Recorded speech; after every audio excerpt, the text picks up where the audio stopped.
Konferenca për shënimin e ditës së gruas e organizuar nga Agjencia për Barazi Gjinore në kuadër të zyrës së kryeministrit të Kosovës solli në vëmendje rolin e gruas në shoqëri, sfidat me të cilat ajo përballet dhe nevojën për veprime konkrete për mbrojtjen e të drejtave të saj. Në këtë takim u theksua se përpjekjet për barazi gjinore nuk duhet të mbeten vetëm në nivel deklarativ, por të shoqërohen me politika dhe mekanizma efektiv që garantojnë sigurinë dhe mirëqenien e gruas. Mbështetje për përmirësimin e pozitës së gruas dhe për luftimin e dhunës në baza gjinore shprehen edhe krerët e institucioneve shtetërore, të cilët gjatë fjalimeve të tyre theksuan se pavarësisht përparimeve ligjore, realiteti për shumë gra në Kosovë mbetet i vështirë. Kosova ka bërë përparime të rëndësishme në ndërtimin e një kuadri ligjor për barazi gjinore, por realiteti na kujton se puna nuk përfundon me miratimin e ligjeve.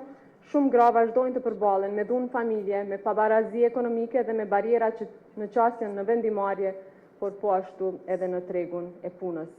Si kryetare e Kuvendit të Republikës Kosovës zotojmë se do t'i fuqizojmë mekanizmat e mbikëqyrjes parlamentare dhe do t'ua kujtojmë institucioneve përkatëse përgjegjësinë që kanë në zbatimin e ligjeve. Një demokraci nuk mund të jetë e fortë nëse gjysma e popullsisë së saj është e nënpërfaqësuar.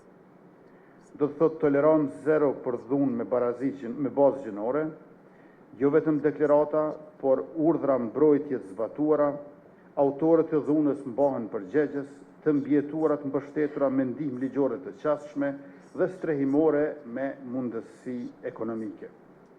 Megjithatë, ndërsa institucionet shënonin këtë ditë me mesazhe për barazi dhe respekt, në hapësirën publike nuk munguan gjuhëse urrejtjes. Presidentja e vendit, Vjosa Osmani, u përball me komente që përmbanin në gjuhën nxitëse të urrejtjes dhe dhunës, një fenomen që sipas organizatorëve tregon se dhuna ndaj grave shpesh faqet edhe në formë digjitale. Drejtoresha e Agjencisë për Barazi Gjinore, Edi Gusia, e dënoi një gjuhë të tillë, duke theksuar se gratë në Kosovë përballen gjithnjë e më shpesh me sulme dhe urrejtje në hapësirat online. Ne si institucione dënojmë gjuhën e urrejtjes e cila është përdorur ndaj presidentës Osmani në rastin të cilin ju po e përmendi. Në anën tjetër dënojmë gjuhën e urrejtjes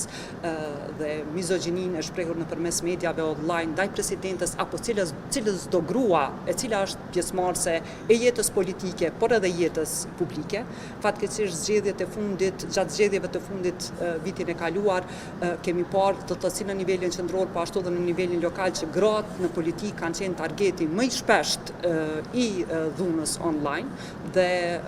ka nevojë fillimisht për ndryshime në kornizën ligjore, mirë po mbi të gjitha ka nevojë për vendosje para llogaridhënies dhe për përgjegjësi individuale të gjithë atyre personave të cilët shprehin dhe përdorin gjuhën e urrejtjes, qoftë ndaj presidentës apo ndaj cilës do grua në politikë apo ndaj cilës do grua në jetën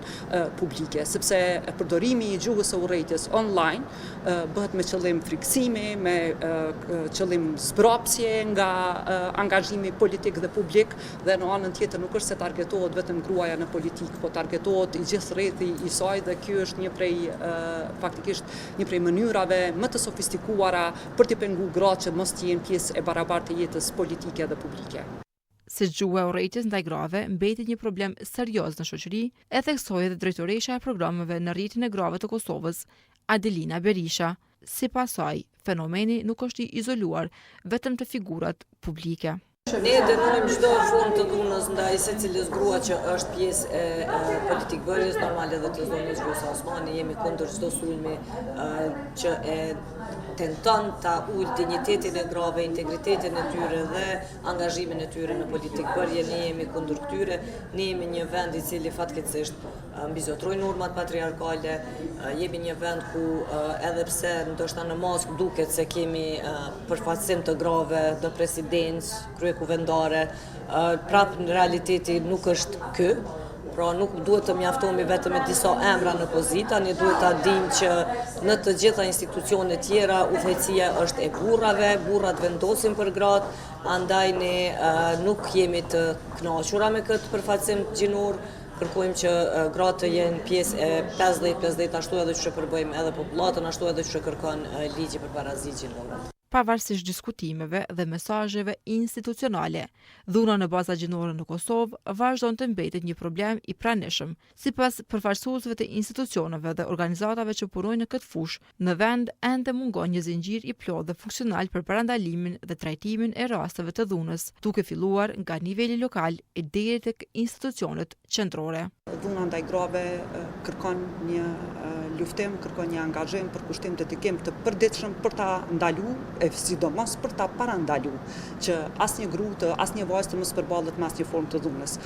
Republika e Kosovës në vitin 2023 mirëpriti Komitetin e Grevjos, edhe duke mos qenë pjesë e Këshillit të Evropës, dhe janë vlerësuar mekanizmat ligjor dhe instrumentet për zbatimin e ligjit, do të thotë në kuptimin se sa Republika e Kosovës i përgjigjet kërkesave të Konventës së Stambollit. Ne kemi marrë një sër rekomandimesh, qoftë për të arriturat, për në anën tjetër edhe për ato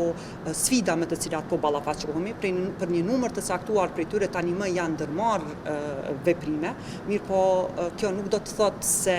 nuk ka nevojë për përmirësim. Ne kemi ende shumë nevojë të arrisim nivelin e komunikimit mes nivelit qendror me nivelin lokal. Kemi shumë më tepër nevojë të punohet me kurrikulat e edukimit, do të thotë që të gjithë profesionistët, të cilët janë përgjegjës për të ofruar mbështetje dhe për ta parandaluar dhunën ndaj grave, ta kenë përgjigjen institucionale ashtu të nivelit siç e kërkon Konventa e Stambollit, sepse Konventa e Stambollit kërkon që çdo hallk e zinxhirit, qoftë nga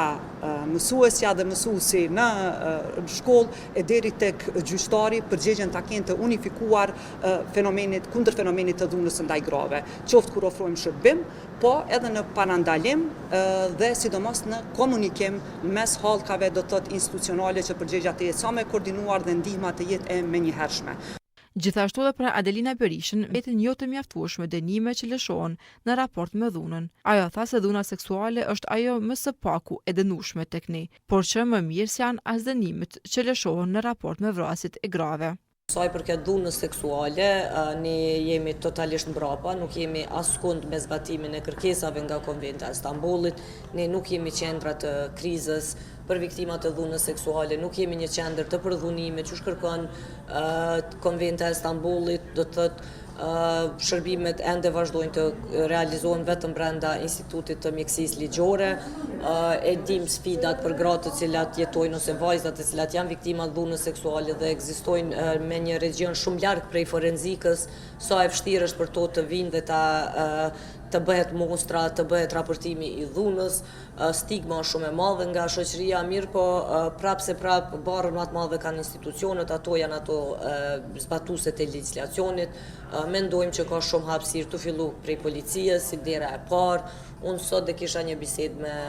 kolegët që punojnë në policinë e Kosovës, edhe prapë për shembull, edhe pse legjislacioni jonë kërkon që në secilin stacion të jetë një hetuese gruë dhe një hetuese burr për rastet e dhunës familje, pikërisht për ta lehtësuar komunikimin e viktimës me një zyrtar policor, prapë shumica e stacioneve policore mbizotrojnë burrat hetues, edhe normal që kjo mundet me qenë një barierë për viktimën me e raportu dhunën, sepse është shumë e lehtë komunikimi me një gruë se sa me një burr. Në përmbyllje të konferencës, mesazhi ishte i qartë. Barazia gjinore nuk është vetëm një parim i shkruar në ligje, por një përgjegjësi e përditshme e shoqërisë. Lufta kundër dhunës dhe diskriminimit kërkon angazhim të vazhdueshëm nga institucionet, drejtësia dhe vetë qytetarët, sepse një shoqëri që mbron dinjitetin dhe sigurinë e grave ndërton në të njëjtën kohë një të ardhme më të drejtë dhe më të sigurt për të gjithë.